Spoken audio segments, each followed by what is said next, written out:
అందరికీ నమస్కారం అండి. బాచీరావ్ ఆన్లైన్ కాంపిటేటివ్ గైడెన్స్కి వెల్కమ్ అండి.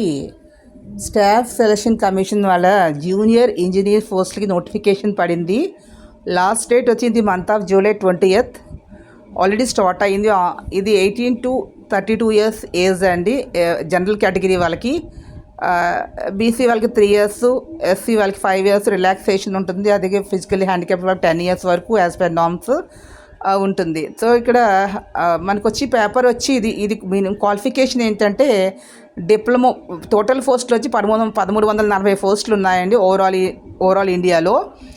వెరీ గుడ్ జూనియర్ ఇంజనీర్గా మనం కెరియర్ స్టార్ట్ అవుతుంది. స్టార్టింగ్ సాలరీ నియర్లీ 60,000 వరకు వస్తుంది వీళ్ళకి. మినిమం క్వాలిఫికేషన్ వచ్చి డిప్లొమా ఇన్ ఇంజనీరింగ్లో 3 branches: civil engineering, mechanical and electrical వాళ్ళకి ఎలిజిబిలిటీ అండి.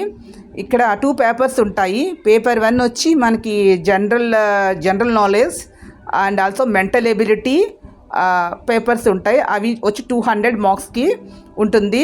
అక్కడ ఒక బిట్ కనుక తప్పు అయినట్లయితే 0.5 మార్క్స్ మైనస్ అవుతుంది. పేపర్ 2 వచ్చి మనకి concern civil engineering, civil, mechanical or electrical paper for diploma స్టాండర్డ్లో ఉన్న సిలబస్తోనే ఎగ్జామ్ ఉంటుంది. ఇక్కడ వచ్చి 300 మార్క్స్కి పేపర్ ఉంటుంది. 300 అంటే 100 క్వశ్చన్స్ ఇస్తారు.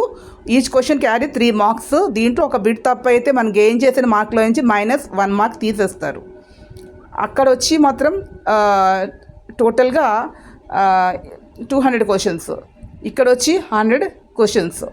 పోతే ఈ ఎగ్జాము మనకి సబ్జెక్ట్స్ నాలెడ్జ్ అంటే మెంటల్ ఎబిలిటీ అనేది తెలిసి ఉండాలి. జనరల్ నాలెడ్జ్ అంటే ఓవరాల్ సబ్జెక్ట్స్ అన్నీ ఉండాలి, జనరల్ తెలుసున్నదే.